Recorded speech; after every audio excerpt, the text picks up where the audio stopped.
Alhamdulillah Rabbil Alamin, hamdan katsiran tayyiban mubarakan fih kama yuhibbu Rabbuna wa radah. Asyhadu an la ilaha illallah wahdahu la syarika lah iqraran bihi wa tauhida, wa asyhadu anna Muhammadan abduhu wa rasuluh sallallahu alaihi wa ala alihi wa sahbihi wa man tabi'a bi ihsanin ila yaumiddin. Amma ba'd. Ayyuhal hadirun, jamaah kaum muslimin, sidang jamaah Ramadan yang dirahmati oleh Allah Azza wa Jal. Alhamdulillah, kita bersyukur kepada Allah Azza wa Jal dengan nikmat yang senantiasa tercurahkan kepada kita seluruhnya, nikmat yang begitu banyak yang sampai-sampai hamba tidak akan bisa membilang, menghitung nikmat tersebut. Allah Azza wa Jalla berfirman, wa in ta'uddu ni'matallahi la tuhsuha. Dan jika kalian ingin menghitung nikmat Allah, maka pasti kalian tidak akan bisa membilang, menghitung nikmat yang begitu banyak yang Allah Azza wa Jalla berikan kepada kita. Nikmat ya keimanan, nikmat di atas kesehatan, dan begitu banyak lagi nikmat-nikmat yang lainnya. Secara khusus nikmat dengan diperjumpakannya kita ini di bulan Ramadan, bulan yang mubarakah, bulan yang dalamnya terdapat begitu banyak kebaikan yang tentunya sebagai hamba Allah Azza wa Jal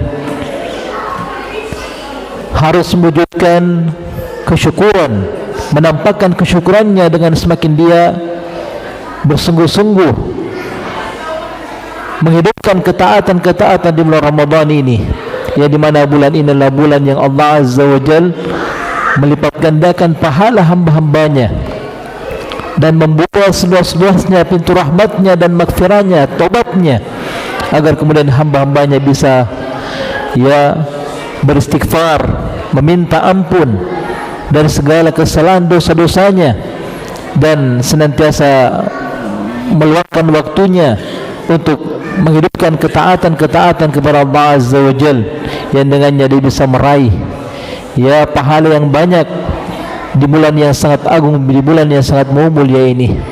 Karena kata oleh jemaah fillah azakumullah rahimani wa rahimakumullah, setiap insan tentunya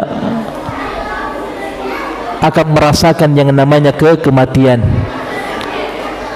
Kata Allah Ta'ala, kullu nafsin dha'iqatul maut, setiap jiwa pasti akan merasakan yang namanya kematian.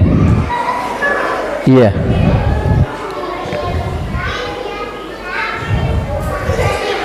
Maka ini perkara yang tidak bisa kita lepas darinya,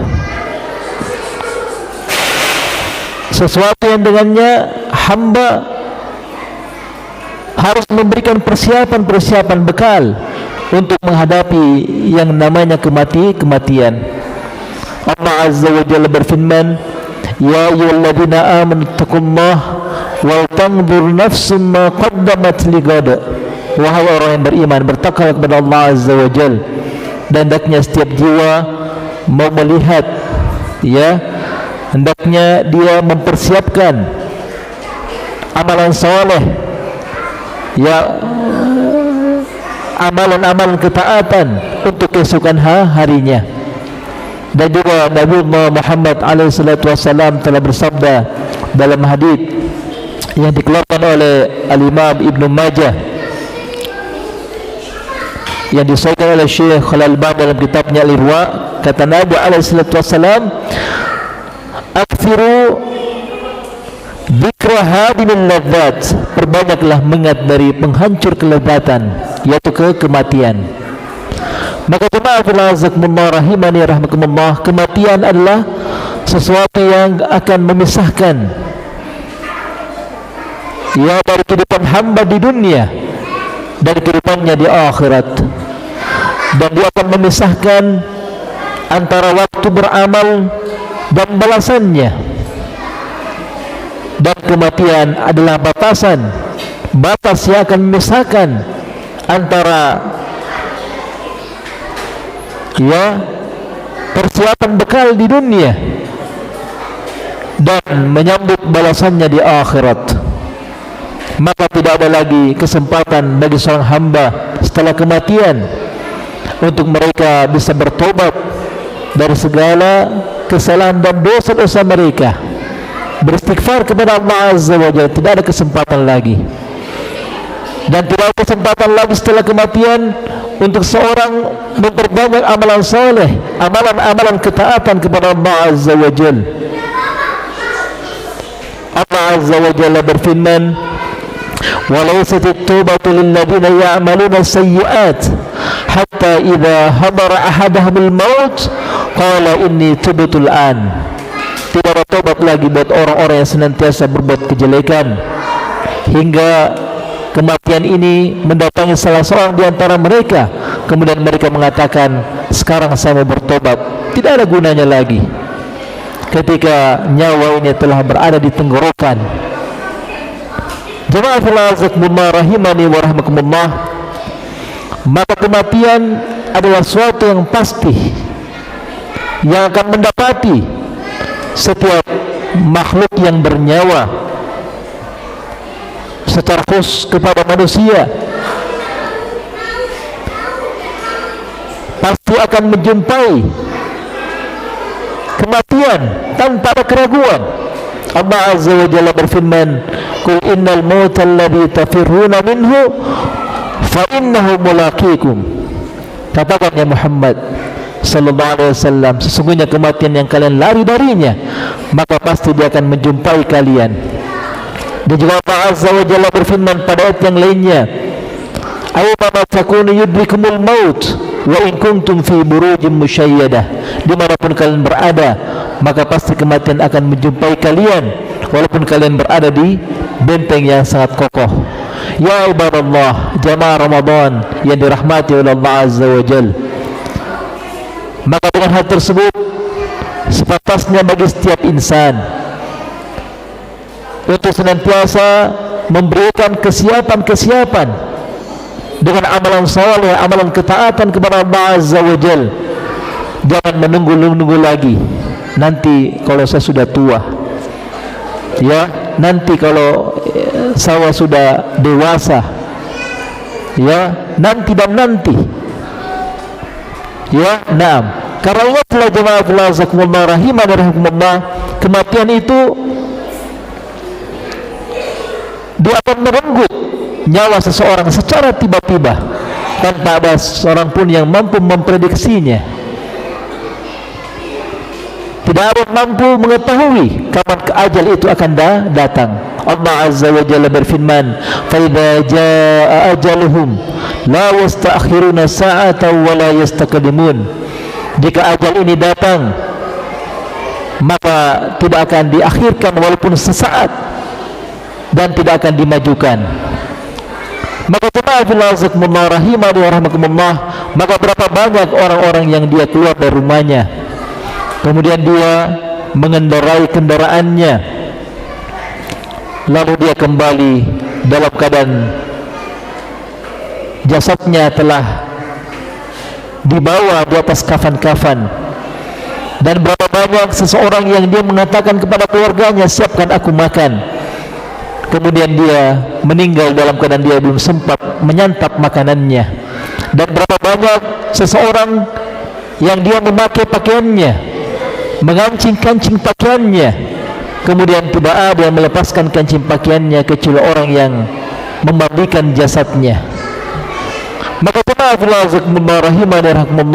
maka mengingat kepada kematian memberikan manfaat yang sangat agung, yang sangat mulia, karena dengannya akan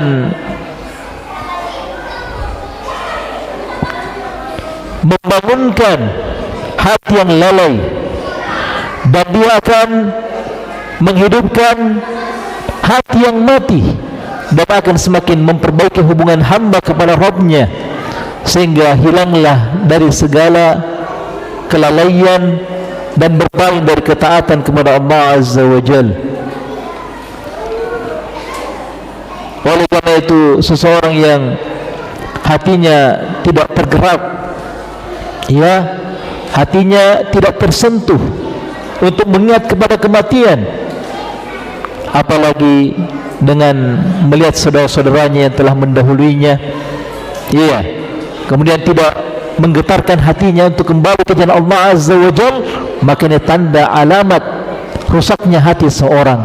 Oleh karena telah berkata Sa'id bin Jubair rahimallahu ta'ala, ini disebutkan dalam riwayat yang dikeluarkan oleh Imam Ahmad dalam kitabnya Az-Zuhud, kata beliau, "Law faraka dhikrul mauti qalbi khasyitu ay yafsuda alayya qalbi." Sekiranya mengingat kematian telah hilang pada diriku, maka saya khawatir hatiku telah rusak. Ya ibadallah, jamaah kaum muslimin, sidang Jumat yang dirahmati oleh Allah Azza wa Jalla, maka hamba senantiasa mendapatkan kebaikan jika mereka senantiasa mau merenungi, mau melihat di mana mereka akan berdiri di hadapan Allah Azza wa Jalla setelah mereka meninggal, dan di mana tempat kembali mereka. Oleh karena disebutkan athar dari riwayat yang dikeluarkan oleh Ibnu Abi Dunya dalam kitabnya Muhasabatun Nafs, telah berkata Sufyan ibn Uyainah, telah berkata Ibrahim At-Taimi rahimahumullah ta'ala, kata beliau, saya mempermisalkan diriku berada di surga dalam keadaan saya memakan buah-buahannya yang sangat nikmat, dan saya meminum, ya, dari sungai-sungainya yang penuh dengan kelezatan, dan saya memeluk gadis-gadis surga. Kemudian saya mempermisalkan diriku berada di neraka dalam keadaan saya memakan pohon zakum, pohon yang berduri, dan saya meminum dari nanah-nanah, dan saya berobat dengan besi-besi dan belenggu-belenggu. Kemudian saya mengatakan kepada diriku, wahai diriku, di manakah tempat yang kamu inginkan? Maka diriku akan mengatakan, saya ingin dikembalikan ke dunia agar supaya saya bisa beramal soleh, beramal ketaatan. Kemudian saya pun mengatakan kepada diriku, kalau begitu beramallah selagi ruh ini masih ada pada jasad-jasad kita. Iya. Dan juga beliau menyebutkan, ya, beliau mengatakan, wahai diriku, sesungguhnya saya akan mati. Iya. Maka siapakah lagi akan mensalatkan untukku? Siapa lagi akan mempuasakan untukku, memintakan tobat untukku dari segala dosa-dosa dan kesalahanku? Maka demikianlah seorang mukmin hendaknya senantiasa mereka merenungi bahwasanya kematian itu adalah pasti akan datang pada setiap insan, pada setiap orang tanpa kita sadari. Dan saat-saat itulah kita sedang menunggu giliran untuk mati. Saat itu kita berada dalam kehidupan yang fana dan tidak kekal. Oleh sebab itu kita seharusnya sepantasnya sabar bahwa kehidupan akhiratlah yang lebih abadi. Allah Azza wa Jalla berfirman, bal tu'thiruna al-hayata ad-dunya wal akhiratu khairu wa abqa. Bahkan mereka lebih mementingkan kehidupan dunia, padahal kehidupan akhirat dia lebih baik dan lebih kekal. Semoga Allah Azza wa Jalla senantiasa menjadikan kita bulan Ramadan orang-orang yang senantiasa mempersiapkan dengan amalan-amalan soleh, amalan ketaatan kepada Allah Azza wa Jalla. Karena kita mengetahui bahawa bulan Ramadan adalah bulan yang Allah Azza wa Jalla mempersiapkan bagi hamba-hambanya untuk memperbanyak amalan soleh, amalan ketaatan, yang dimana bulan ini Allah melipat gandakan pahala hamba-hambanya, dan Allah membukakan pintu selebar-lebarnya dari pintu tobatnya, pintu rahmatnya kepada hamba-hambanya, agar supaya mereka bisa kembali ke jalan Allah, ya, merenungi dari segala kesalahan dan dosa-dosa mereka, kembali ke jalan Allah Azza wa Jal. Semoga Allah Azza wa Jal mengeluarkan kita dalam keadaan kita mendapatkan pahala ganjaran yang besar di sisinya, dan keluar dari bulan Ramadan dalam keadaan Allah Azza wa Jalla mengampuni dari segala dosa-dosa kita. Demikian yang bisa kita sampaikan. Mudah insyaallah taala apa yang kita sampaikan ini bisa memberikan faedah manfaat buat kita, mengingatkan kepada kita agar kemudian kita betul-betul memanfaatkan bulan Ramadan sebagai bentuk wujud syukur kita kepada Allah Azza wa Jal, agar kemudian nikmat ini yang telah kita raih, telah kita dapatkan, Allah tambah lagi. Allah Azza wa Jalla berfirman, la in syakartum la azidannakum wa la in kafartum fa inna adzabi lasyadid. Jika kalian bersyukur, maka pasti Allah akan tambahkan lagi nikmat yang telah kita raih, yang telah kita dapatkan. Dan jika kita kufur, maka sungguh azab Allah Azza wa Jalla sangatlah pedih. Naam, ilahuna subhanakallah bihamdik asyhadu an la ilaha illa anta astaghfiruka wa atubu ilaik. Walhamdulillahi rabbil alamin.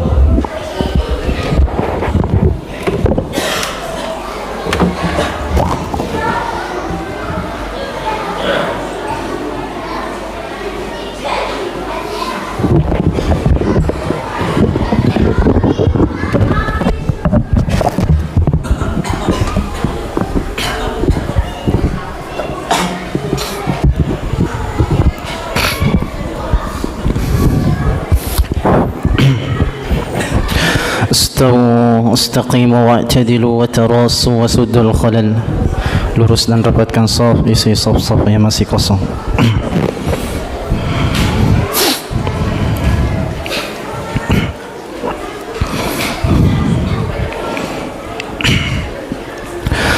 Allahu Akbar.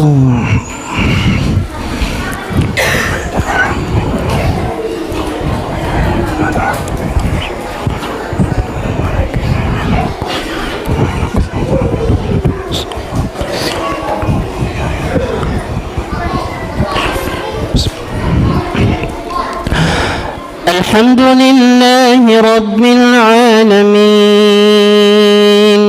الرحمن الرحيم مالك يوم الدين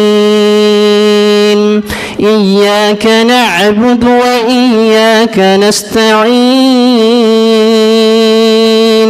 اهدنا الصراط المستقيم صراط الذين أنعمت عليهم غير المغضوب عليهم ولا الضالين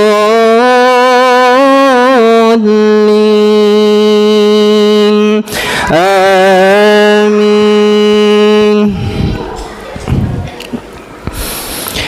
إلا الذين تابوا من قبل أن تقدروا عليهم فاعلموا أن الله غفور رحيم. يا أيها الذين آمنوا اتقوا الله وابتغوا إليه الوسيلة وجاهدوا في سبيله لعلكم تفلحون. إن الذين كفروا لو أن لهم ما في الأرض جميعا ومثله معه ليفتدوا به من عذاب يوم القيامة ما تقبل منهم ولهم عذاب أليم. الله أكبر.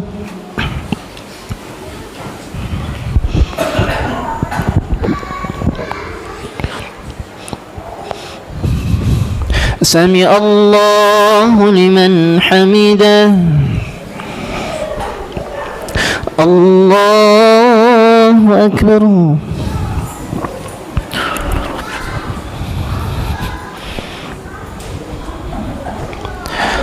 الله أكبر.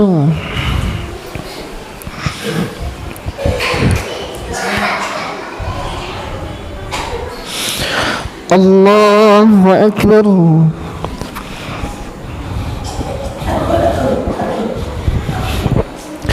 الله أكبر.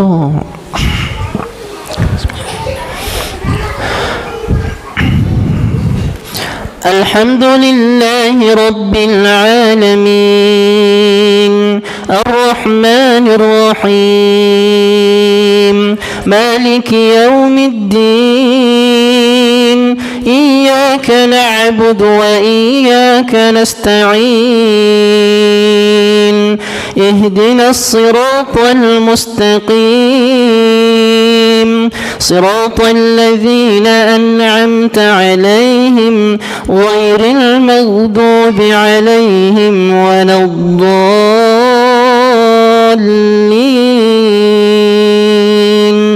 آمين. يريدون أن يخرجوا من النار وما هم بخارجين منها ولهم عذاب مقيم. والسارق والسارقة فقطعوا أيديهما جزاء بما كسبا نكالا من الله والله عزيز حكيم. فمن تاب من بعد ظلمه وأصلح فإن الله يتوب عليه إن الله غفور رحيم. ألم تعلم أن الله له ملك السماوات والأرض يعذب من يشاء ويغفر لمن يشاء والله على كل شيء قدير. الله أكبر.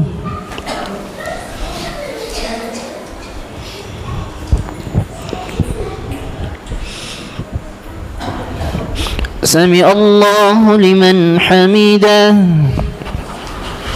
الله أكبر.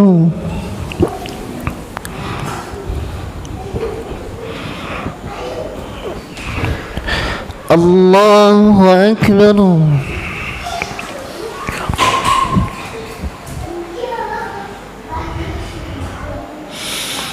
الله أكبر.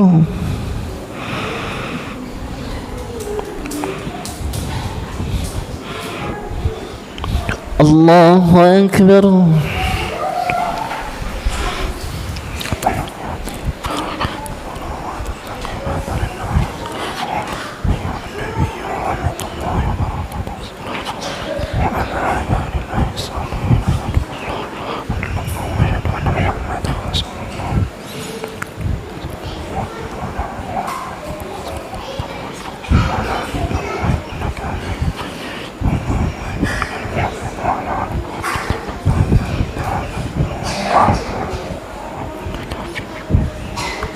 السلام عليكم ورحمة الله. السلام عليكم ورحمة الله.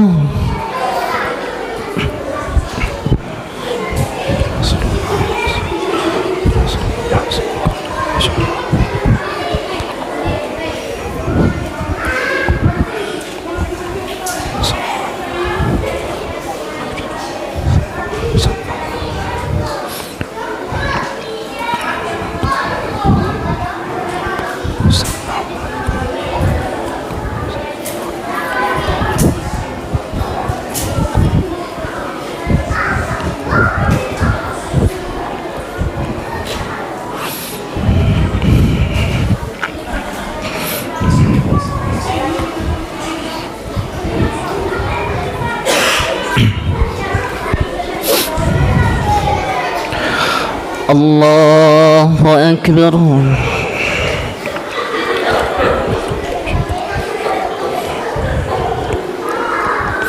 الحمد لله رب العالمين الرحمن الرحيم مالك يوم الدين إياك نعبد وإياك نستعين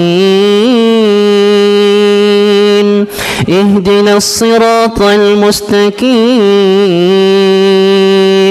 صراط الذين أنعمت عليهم غير المغضوب عليهم ولا الضالين آمين. يا أيها الرسول لا يحزنك الذين يسارعون في الكفر من الذين قالوا آمنا بأفواههم ولم تؤمن قلوبهم ومن الذين هادوا سماعون للكذب سماعون لقوم آخرين لم يأتوك يحرفون الكلم من بعد مواضعه يقولون إن أوتيتم هذا فخذوه وإن لم تؤتوه فاحذروا ومن يرد الله فتنته فلن تملك له من الله شيئا أولئك الذين لم يرد الله أن يطهر قلوبهم لهم في الدنيا خزي ولهم في الآخرة عذاب عظيم.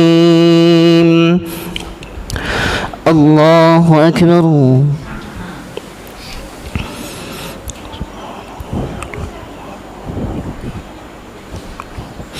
سمع الله لمن حمده. الله أكبر.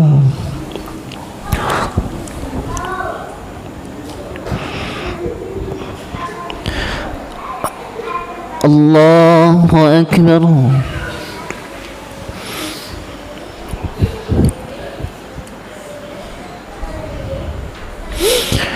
الله أكبر.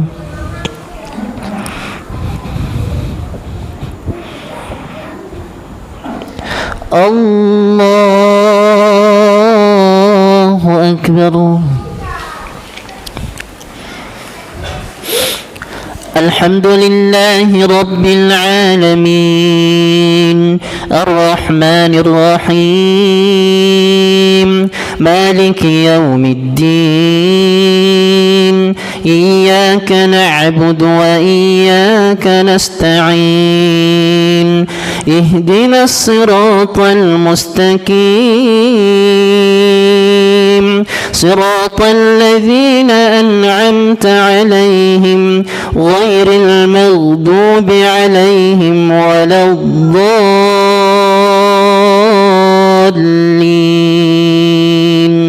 آمين. سماعون للكذب أكالون للسحت فإن جاءوك فاحكم بينهم أو أعرض عنهم وإن تعرض عنهم فلن يضروك شيئا وإن حكمت فاحكم بينهم بالقسط إن الله يحب المقسطين. وكيف يحكمونك وعندهم التوراة فيها حكم الله ثم يتولون من بعد ذلك وما أولئك بالمؤمنين. الله أكبر.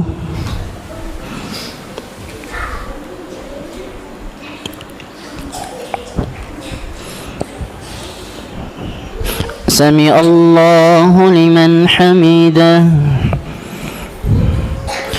الله أكبر.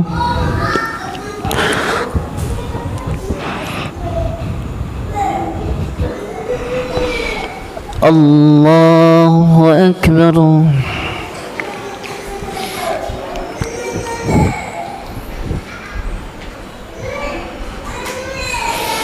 الله أكبر.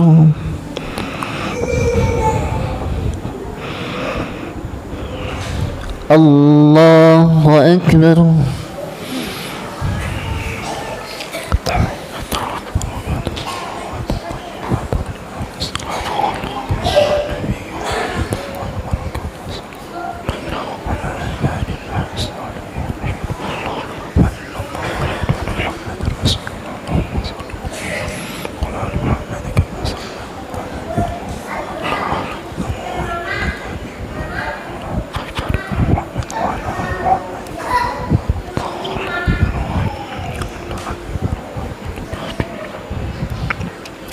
السلام عليكم ورحمة الله. السلام عليكم ورحمة الله.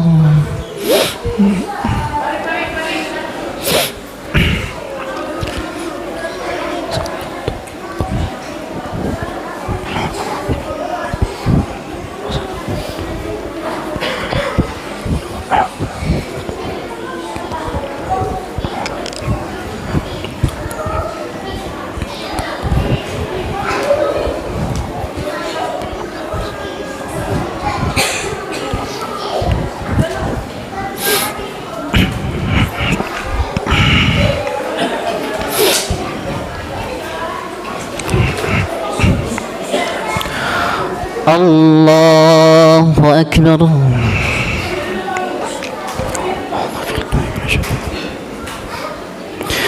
الحمد لله رب العالمين الرحمن الرحيم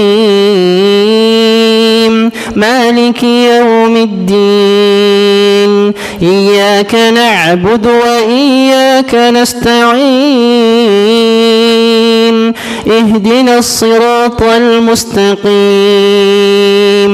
صراط الذين أنعمت عليهم غير المغضوب عليهم ولا الضالين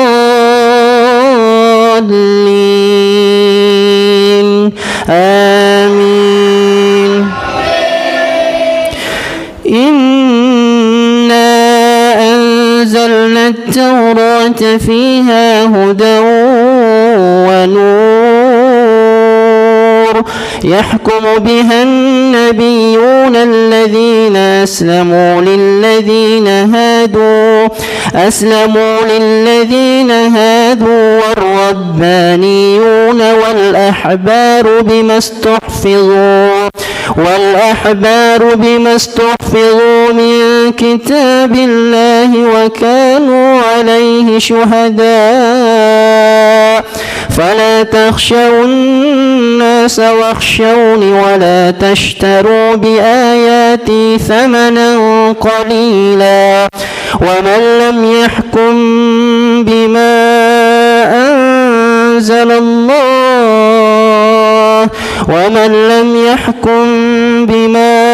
أنزل الله فأولئك هم الكافرون. الله أكبر.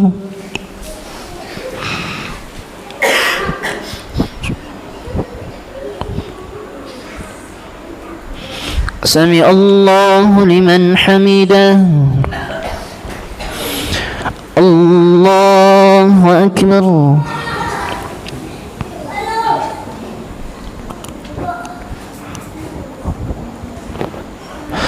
الله أكبر.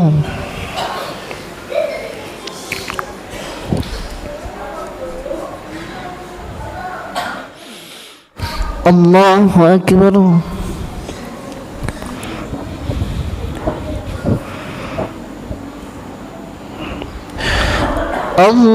الله أكبر. الحمد لله رب العالمين الرحمن الرحيم مالك يوم الدين إياك نعبد وإياك نستعين اهدنا الصراط المستقيم صراط الذين أنعمت عليهم غير المغضوب عليهم ولا الضالين الضالين آمين. وكتبنا عليهم فيها أن النفس بالنفس والعين بالعين والأنف بالأنف والأذن بالأذن والسن بالسن والجروح قصاص، فمن تصدق به فهو كفارة له، ومن لم يحكم بما أنزل الله فأولئك هم الظالمون. الله أكبر.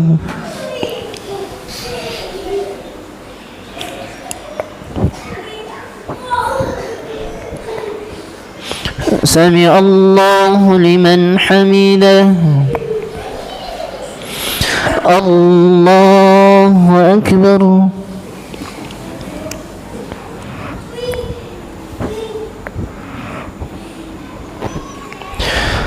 الله أكبر.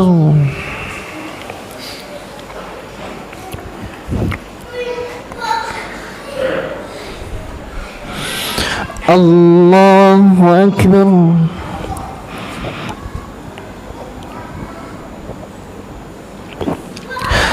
الله أكبر.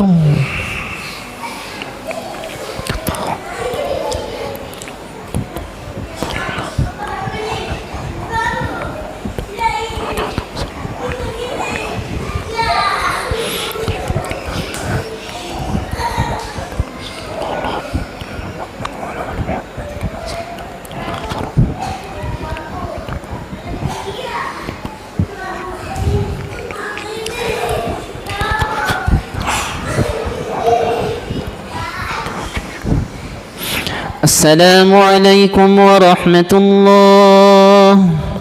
السلام عليكم ورحمة الله.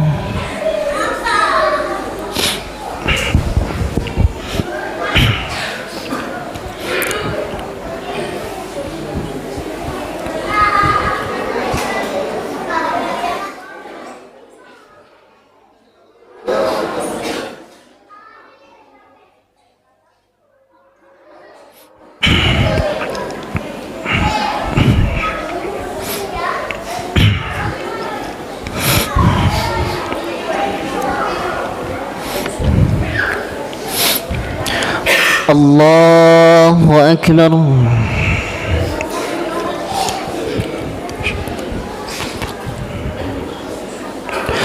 الحمد لله رب العالمين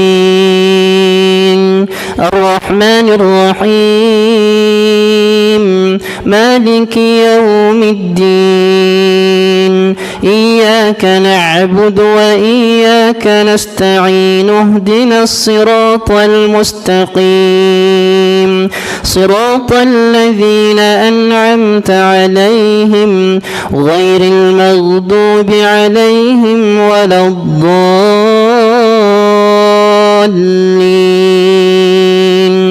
آمين. وقفينا على آثارهم بعيسى بن مريم مصدقا لما بين يديه من التوراة وآتيناه الإنجيل فيه هدى ونور ومصدقا لما بين يديه من التوراة وهدى وموعظة للمتقين. وليحكم أهل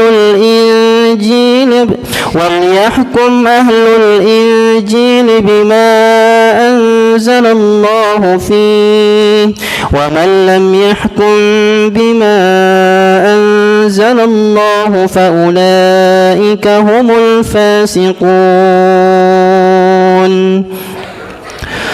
الله أكبر.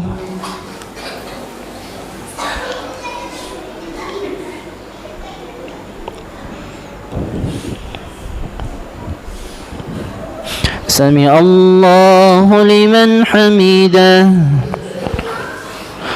الله أكبر.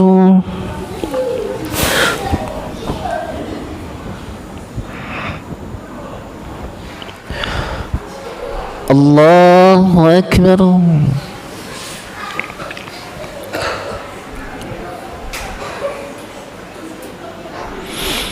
الله أكبر.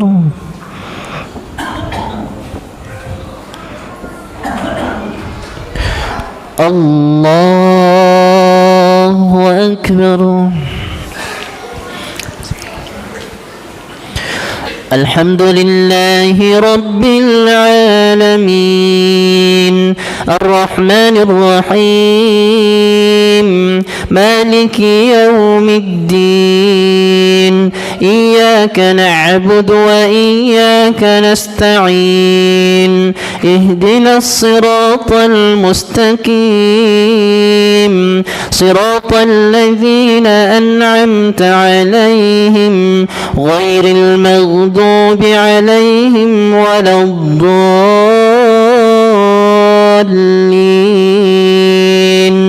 آمين.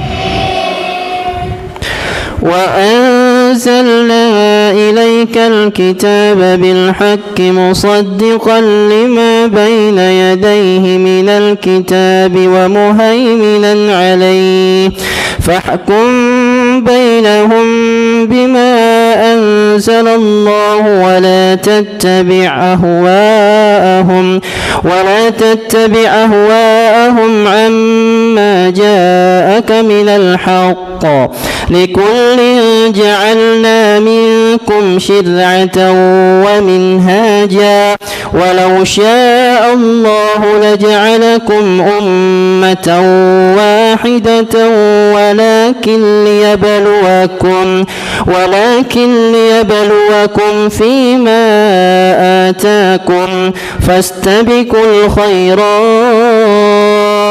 إلى الله مرجعكم جميعا فينبئكم بما كنتم فيه تختلفون. الله أكبر.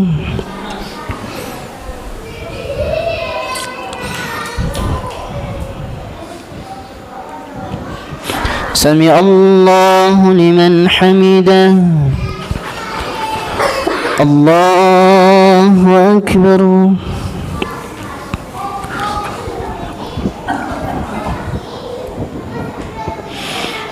الله أكبر.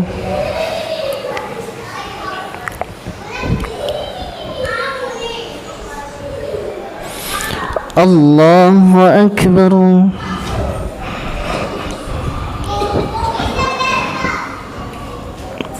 الله أكبر.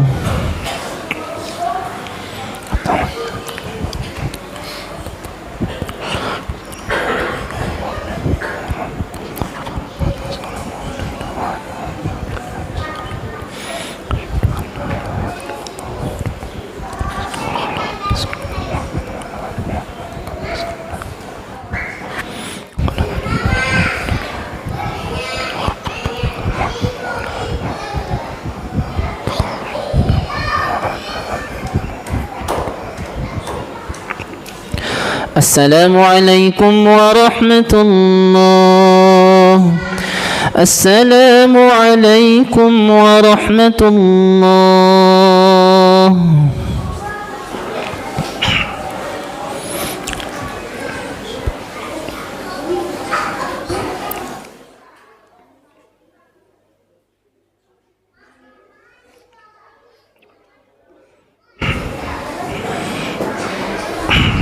Witir.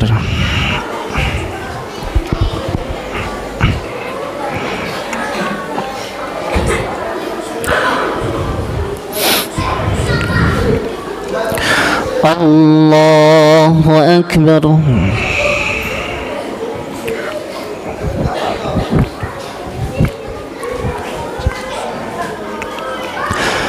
Alhamdulillahi Rabbil Alamin Ar-Rahmanir Rahim Maliki Yawmiddin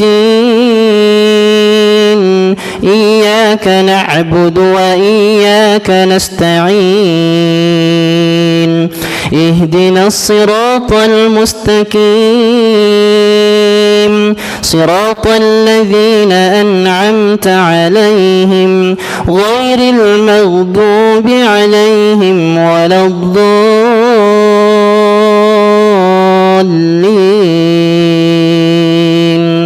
آمين.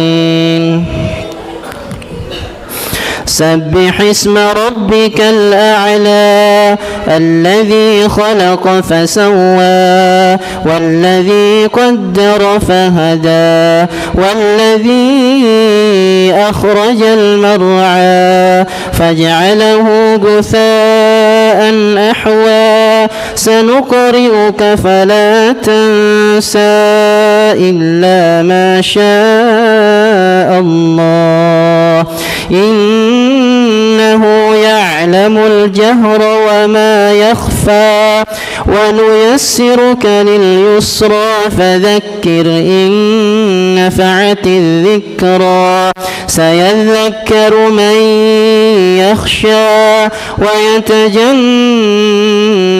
الأشقى الذي يصلى النار الكبرى ثم لا يموت فيها ولا يحيا قد أفلح من تزكى وذكر اسم ربه فصلى بل تؤثرون الحياة الدنيا والآخرة خير وأبقى إن هذا لفي الصحف الأولى صحف إبراهيم وموسى. الله أكبر.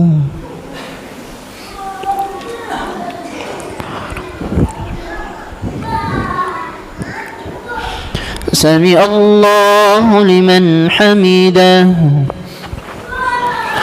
الله أكبر.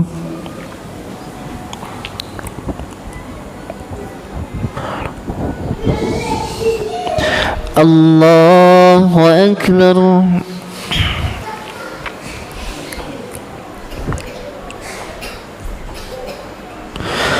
الله أكبر.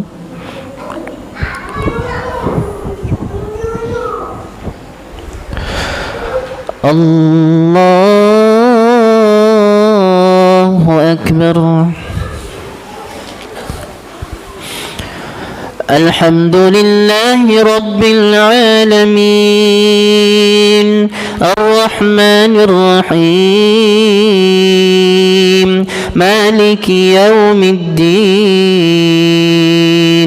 إياك نعبد وإياك نستعين اهدنا الصراط المستقيم صراط الذين أنعمت عليهم غير المغضوب عليهم ولا الضالين آمين. قل يا أيها الكافرون لا أعبد ما تعبدون ولا أنتم عابدون ما أعبد ولا أنا عابد ما عبدتم ولا أنتم عابدون ما أعبد لكم دينكم ولي دين. الله أكبر.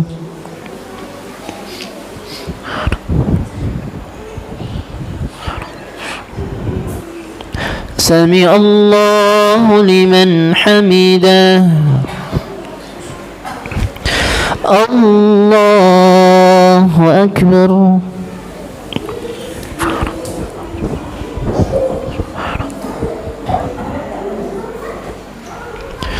الله أكبر.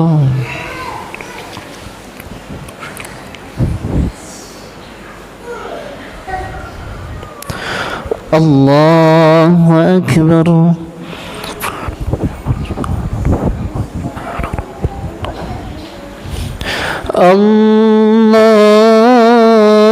الله أكبر.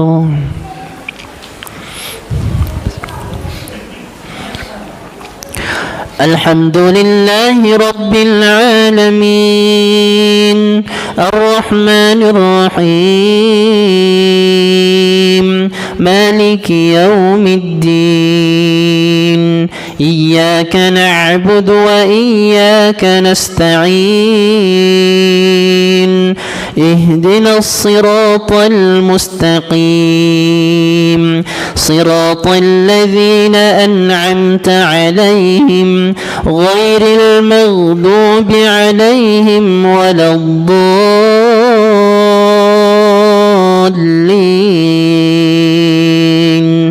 آمين. قل هو الله أحد الله الصمد لم يلد ولم يولد ولم يكن له كفوا أحد. الله أكبر.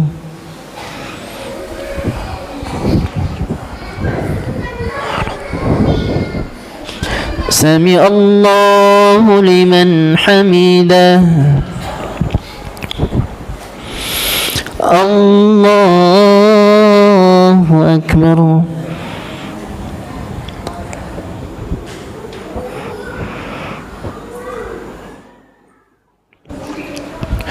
الله أكبر.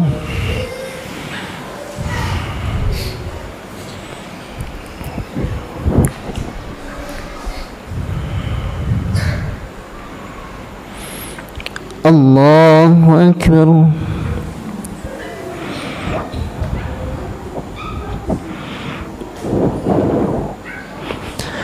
الله أكبر.